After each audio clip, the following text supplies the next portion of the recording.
sobre esto. Mientras tanto, el ingeniero Armando Ugarte, especialista en riesgo y desastres, profesor de la Universidad Nacional de Ingeniería y también especialista en sismo resistencia, nos habla del impacto que ha tenido este terremoto y los diferentes sismos también de alta intensidad en las construcciones, tanto en Managua como en los diferentes departamentos de nuestro país, principalmente en la zona de Nagarote y de los demás departamentos y ciudades aledañas, donde han colapsado literalmente varias construcciones. Diferente a Managua, donde prácticamente ya no hay construcciones del tipo que se ven en los pueblos. Sin embargo, sufren bastante impacto estas construcciones. Ingeniero, buenas tardes, buenas noches, gracias por estar con nosotros acá en TV Noticias.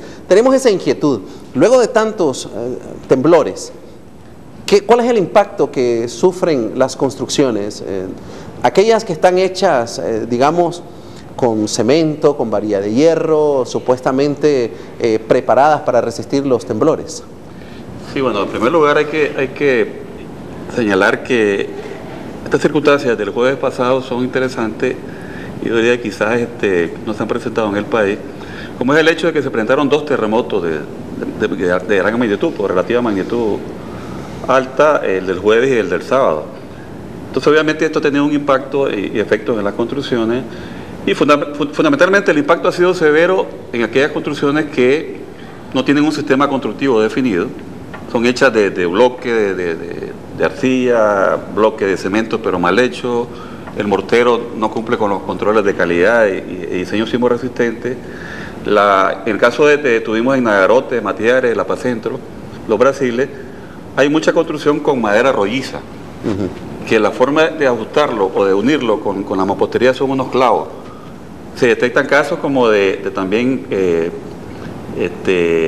alambre de púa, y eso obviamente no representa un sistema seguro ni monolítico, y ciertamente el efecto sobre ella el impacto es severo.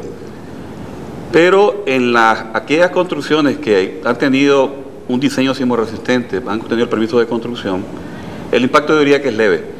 Yo acabo de venir del lado de la UCA y el UPOLI y ahí el impacto es relativamente pequeño, simplemente rajaduras o grietas que no son necesariamente estructurales, que tal vez se le cayó la pintura o a veces el repello, digamos. El repello, el resane, el aspecto de mortero, o sea, en la rama superficial, nada que penetró el núcleo del concreto o del acero, pues.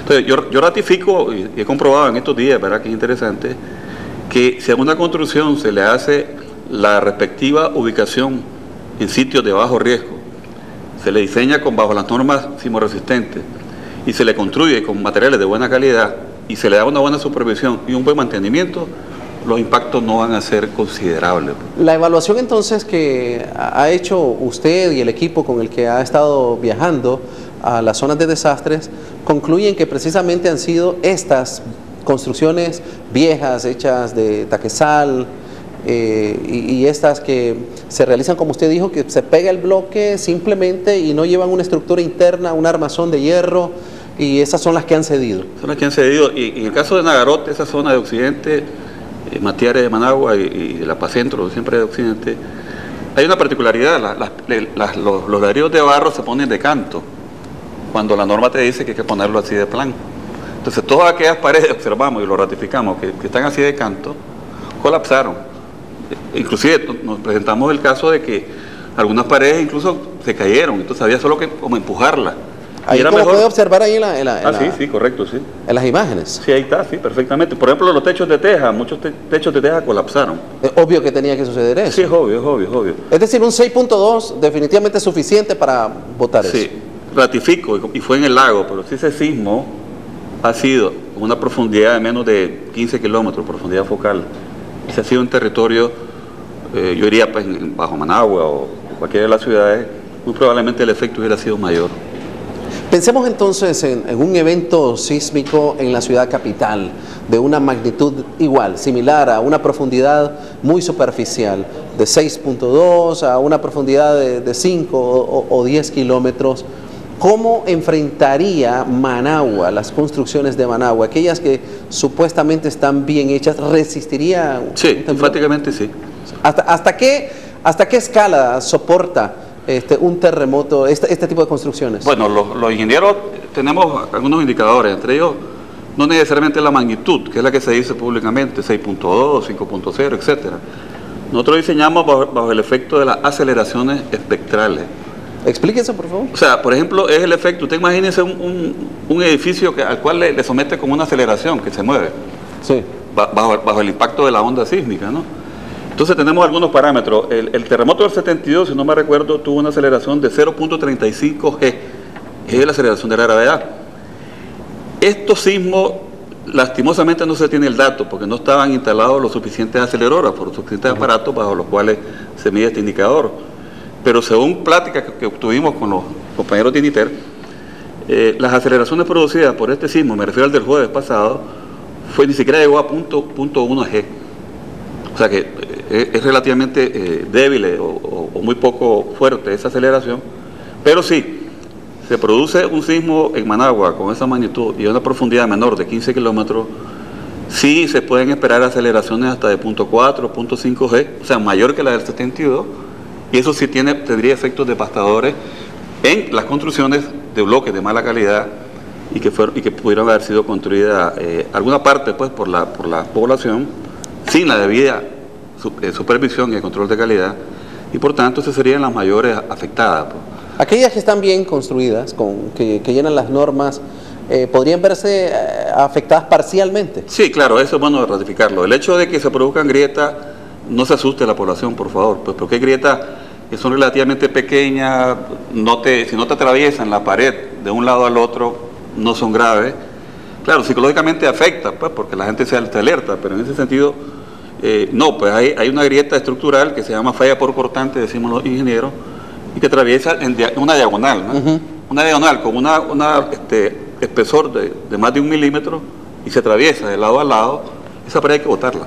Esa sí, hay que botarla. Definitivamente. Tal es el caso del hospital Belespais, analicémoslo. Estuvimos. Ayer casualmente nosotros estuvimos allá y pudimos observar la presencia de varios especialistas analizando la estructura y nos dijeron, no los que estaban presentes ahí, nos revelaron que precisamente no servía ya ese edificio. ¿Qué es lo que hizo en el análisis de ustedes que determinaran que definitivamente ese edificio ya no puede continuar de pie? Yo estuve personalmente en el hospital Belespais entre las 2 y las 3:30 p.m. de ayer.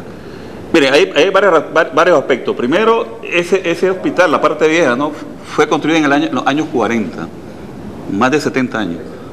Para que se tenga una idea, una edificación de ese tipo, su vida útil son 50, 60 años máximo. O sea que ya estás por encima de su vida útil. Pudiéramos decir popularmente, estás viendo horas extra, pues. Eso en primer lugar, el año de construcción. Segundo, el estado observado, vean esa grieta, y el acero está totalmente corroído, o sea, sí, ya no funciona, ya no sirve. Correcto. O sea, ya no sirve el acero. Que es la estructura que lo sostiene. Correcto, que lo sostiene y que resiste la fuerza de cortante, que es una fuerza que produce el sismo. Sí. Observamos las paredes del hospital, que nos decían los compañeros ahí de mantenimiento, que aparecieron un montón de grietas. Era lógico. Era lógico que aparecieran, porque el concreto también ya venció su vida útil. El acero corroído. Por tanto, eso me alegra que se haya tomado ya por fin la decisión de que se evacúe. Me parece sumamente responsable. Claro que sí, muy responsable. La decisión del gobierno de definitivamente descartar este edificio. Vimos cómo se desprendieron columnas, partes de las columnas también. Pero también la gente quiere saber, y esto es una pregunta que no podemos dejar por fuera. ¿Dónde están esas viviendas? ¿En qué zonas de Managua están esas viviendas que de verdad van a resistir sismos fuertes?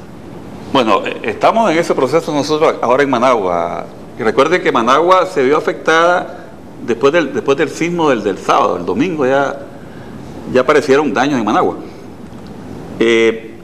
Ciertamente no le podría dar una respuesta afirmativa ahorita porque estamos en ese proceso, pero en general yo le podría afirmar que aquellas construcciones que son de mampostería confinada, o sea, un marco de concreto con bloques de buena calidad, no va a sufrir o no sufrió grandes daños. Hay otro tipo de construcción que se llama construcción monolítica, decir, toda una parrilla de acero en dos direcciones, hierro así y hierro acá, y colada con concreto de 3.000 PSI, libras por pulgada cuadrada, y eso también no va a sufrir. Entonces, le respondería quizás de aquí una semana en donde ya tenemos el análisis de todos ellos, pero ese tipo de sistema no va, seguramente no sufrió daño. Y como le digo, yo pudiera resumirle que a pesar de que se produjeron 2 sismos y que está temblando aún, afortunadamente ya han disminuido los sismos y las magnitudes son cada vez más bajas, el impacto de los terremotos no fue tan fuerte, o sea, no se puede decir que fue severo sobre las construcciones. Claro, ciertamente hay daño, se dice que en Managua hay 168 viviendas que construir, pero en general, para la magnitud y la frecuencia y la cantidad de sismos que se oscilan, más o menos están por el orden de 8.000, 8.500 sismos. Imagínense cuánto hemos sentido, no sé, tal vez 10, 12, qué sé yo. Pero entonces esta crisis, y también es bueno decirlo para que no nos alertemos, para el terremoto del 72 yo recuerdo que pasó temblando más de un mes, o por lo menos 3 semanas en Managua. Lo que sucede es que la mayoría de la gente no se acuerda de eso. Sí, pues sí es cierto. Sí, es decir, es parte del comportamiento normal, lógico, queda un enjambre sísmico. Queda un enjambre sísmico. Ajá. Y afortunadamente ahora hay otros grupos de trabajo que nos reunimos cada día, que están trabajando en la parte geológica, la parte de instrumentación, o sea, instalar acelerógrafos y sismógrafos en lugares seleccionados para medir la aceleración y la magnitud de los sismos, y eso nos va a permitir tener mejores niveles de pronóstico. Una última pregunta, ¿qué tanto se ceden o se van dañando, se van, yo diría en lenguaje popular, se van aflojando las viviendas, las construcciones, las estructuras en la medida en que va temblando? Efectivamente, hay un proceso de debilitamiento de la construcción, del concreto y del acero, y la recomendación ahí es que cada vez que hay un sismo, un movimiento fuerte, hay que ir a explorar las construcciones, porque pudo haber sucedido eso. Tal vez en un primer temblor o sismo no le pasó nada, pero si se da otro, y sobre todo como estos, que fueron seguidos, 24, 48 horas después, hay que seguir explorando, hay que seguir analizando.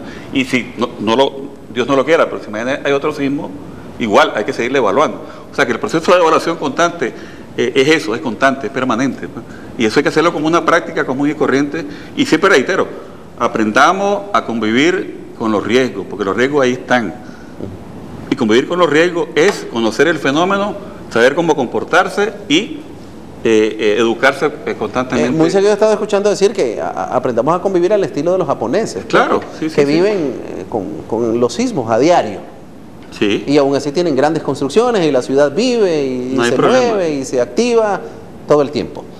Bueno, ingeniero, realmente ha sido muy revelador su aporte esta noche, le agradecemos, y si nos da la oportunidad estaremos consultándolo una vez más. Sabemos que ha estado muy ocupado usted formando equipo, porque es el enlace de la Universidad de Ingeniería con el INETER, y han estado evaluando precisamente el impacto de las estructuras. El ingeniero Armando Ugarte es especialista en sismo resistencia.